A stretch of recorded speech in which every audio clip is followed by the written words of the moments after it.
Hai Moms and Dad, kembali lagi ke podcast Rumah Sakit Budi Lestari. Saya Dr. Lianita, konselor laktasi di Rumah Sakit Budi Lestari.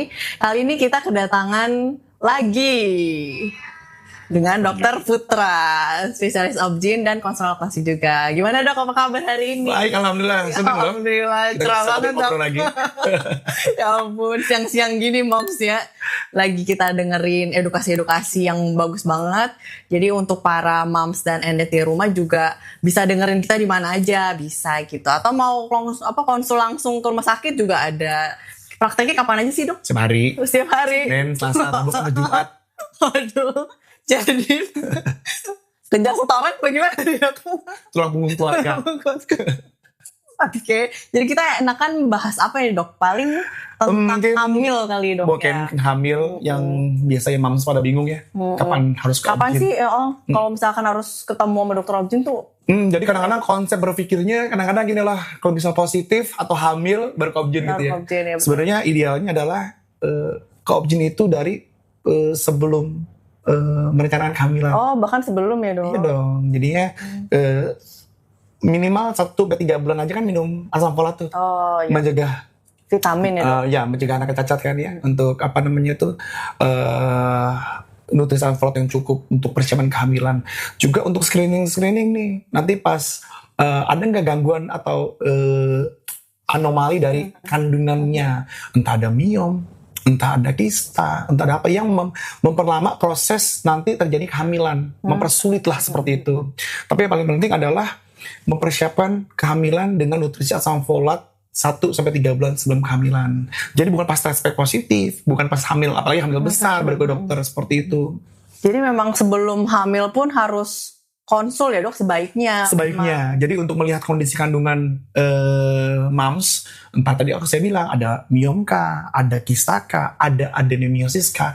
Karena hal-hal tersebut yang bisa mengganggu terjadinya konsepsi atau kehamilan. Nah, kan gak mau kan moms baru menikah, pengen punya anak, ternyata sulit, ntar baru setahun 2 tahun baru ke obgyn, ternyata ada permasalahan. Kalau baiknya kalau misalnya baru menikah terus ke obgyn, jadi ketahui kira-kira ada permasalahan apa sih dalam kandungannya. Bisa kelihatan ya Dok ya? Kelihatan. Kan kalau misalnya ada kista, ada miom. Kista pun atau miom pun misalnya terdeteksi tidak harus operasi. Tidak harus operasi, bisa kita evaluasi.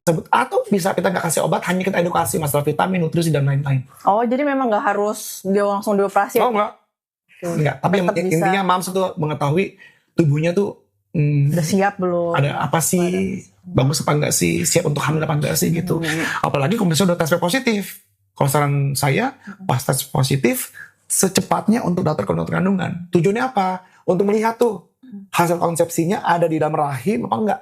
Oh, bisa ya Dok? Bisa, itu paling penting. Takutnya apa Dok? Hamil di luar kandungan. Itu membahayakan ibu kan.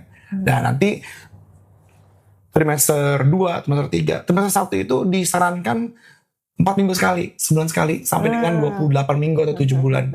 Nanti pas 7 bulan sampai dengan 36 minggu atau 6 bulan setengah, setiap 2 minggu. Tapi di menjelang masuk 9 bulan, itu disarankan setiap minggu.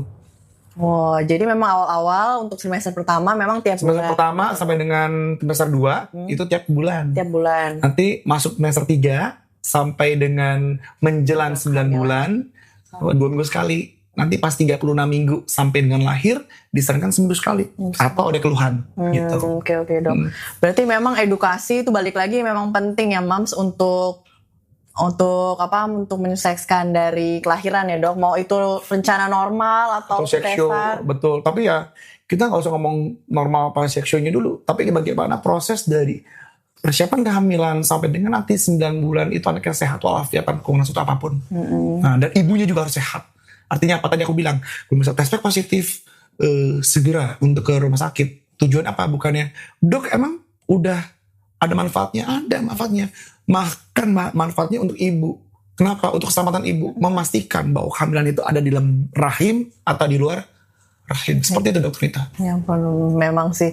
Jadi memang harus dari support system juga penting banget ya Dok ya. Jadi memang dari sang ayahnya juga, si ibunya juga. Jadi memang harus mensukseskan untuk si anak ini dan si bayinya, dan si ibunya juga untuk kehamilannya. Ya, betul. Nah, jadi untuk tanda-tanda bahaya tadi kan udah disebutin juga ya, tanda bahaya. Ya, untuk yang misalnya tes positif itu ya. Nah, selain itu juga biasanya ada namanya abortus tuh. Apa itu, Dok?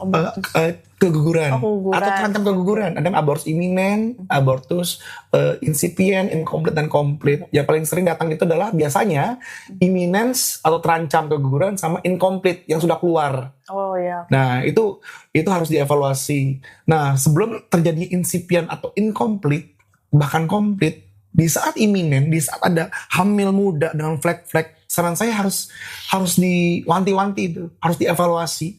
Harus ke dokter, belum tentu. Obat yang pertama adalah bed rest, istirahat dulu. Jadi pas ada flag, gak usah panik. Jadi langsung istirahat dulu. Biasanya paling sering adalah mamsi biasa kecapean. Ngaruh ya, Dok? Ngaruh. Biasa kecapean karena hormon progesteron atau hormon penguat kehamilan di trimester 1 emang belum terbentuk sempurna. Jadi memang moms, enggak semua moms, tapi ada beberapa moms itu memang gak boleh kecapean. Dia sangat sensitif karena hormon progesteronnya belum terbentuk sempurna. Jadi dia flag-flag. Nah, kalau mulai dari flag-flag, didiemin terus dokter, akhirnya jadi kram.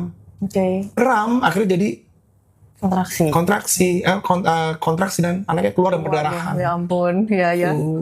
Jadi obat yang pertama adalah istirahat. Tapi istirahat tapi flagnya makin banyak atau mengalir, langsung segera datang ke dokter kandungan atau datang ke UGD, bisa diperlukan. Oke. Tapi kan memang bisa beraktivitas seperti biasa ya, Dok ya? Oh, bisa. Jadi ibu hamil itu kan bukan orang sakit, dokter. Jadi ibu hamil itu adalah seorang wanita yang betul lagi hamil. Tapi nggak semuanya orang itu memang hamilnya kuat. Nah, kan ada bilangnya kuat apa enggak? Bukan, ini bukan masalah berotot atau gimana itu? Bukan. Ini permasalahannya hormon penguatnya bekerja dengan baik, sudah terbentuk dengan sempurna apa belum gitu. Jadi nggak bisa apple to apple antara ibu dan ibu. Tapi memang aktivitas seperti biasa aja. Tapi kalau bisa jangan terlalu capek. Gitu, yang biasanya olahraga misalnya ya. Kalau saya sarankan sebagai dokter, walaupun saya suka olahraga, saran saya di trimester 1 tolong kurangin olahraga. Kalau bisa jangan olahraga dulu deh. Atau misalnya pun olahraga nafas aja dulu. Ya misalnya seperti yoga, misalnya ya senam nafas misalnya. Oke, silakan kalau bisa biasa olahraga. Tapi kalau misalnya olahraga yang terlalu berat, saran saya di trimester 1 hindarin dulu. Cuma 3 bulan doang kok, Dok. Iya. Jadi kan memang di sini juga katanya mau ada program yoga, Dok. Yoga hamil dan senam hamil. Bagus. Itu dia. Mungkin kita akan kegiatan selanjutnya ya. Misalnya kita bahas tentang yoga dan senam hamil. Itu yoga dan senam hamil nggak harus untuk lahiran normal loh. Untuk lahiran sesar pun bisa. Sangat diperlukan. Kenapa? Untuk apa itu? Nah, kita berpikir kan kalau misalnya yoga atau senam hamil untuk pernafasan, untuk menjadi bagus kan. Dokter lupa bahwa ibu hamil makin tua usia kehamilan, makin besar perut ibu, makin tertekan diafragma, napasnya semakin ngap kan.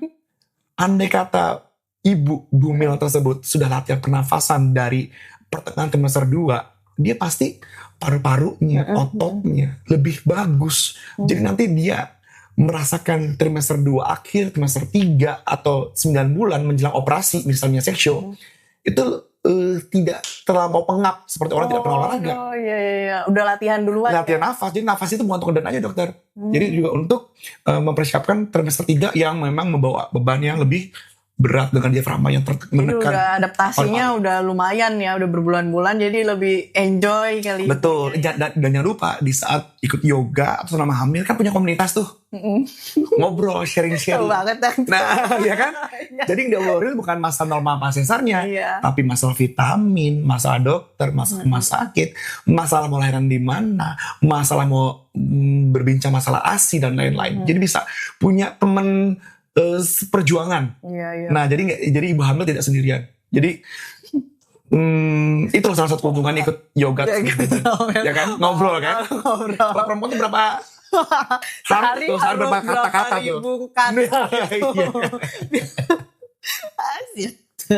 Oke deh, untuk kali ini memang banyak seru banget sih, Dok, yang bisa kita bahas ya tentang apalagi tadi kan ada tanda-tanda gawat darurat. Itu baru trimester 1, ada trimester 2, trimester 3. Kalau trimester 2 oke lah kontraksi ya. Paling sering kita bahas trimester 3 ya. Kalau trimester 1 kan flag-flag, 2 oke lah. 2 tuh biasa lagi kuat-kuatnya tuh, Dok.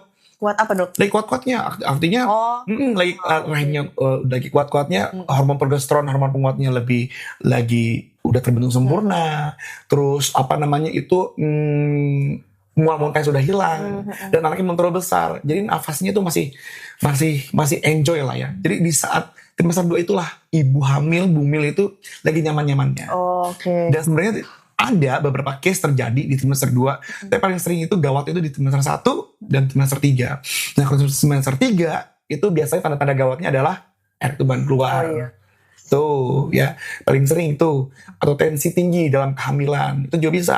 Walaupun juga bisa terjadi di trimester 2. Tapi paling sering terjadi di trimester 3. Itu sih. Oke deh. Sip. Dan banyak darah dan lain-lain. Nanti kita satu topik lagi nih. Ya saya selesai nih nanti. Oke deh Mams. Jadi mungkin udah cukup ya dok ya untuk bahasan kali ini tentang persiapan apa aja sih yang kita harus aware nih para moms di rumah misalkan mau ketemu dokter obgyn. Nah gitu deh. Iya. Oke deh untuk kali ini udah cukup ya dok ya mungkin. Iya. Oke untuk kita ketemu lagi deh. Sesi selanjutnya mungkin. Oh siap. Dok, still. Atau sama Mams ketemu di Rumah Sakit Budi Lestari. Oke siap. Oke terima kasih dok. Oke. Bye. Bye.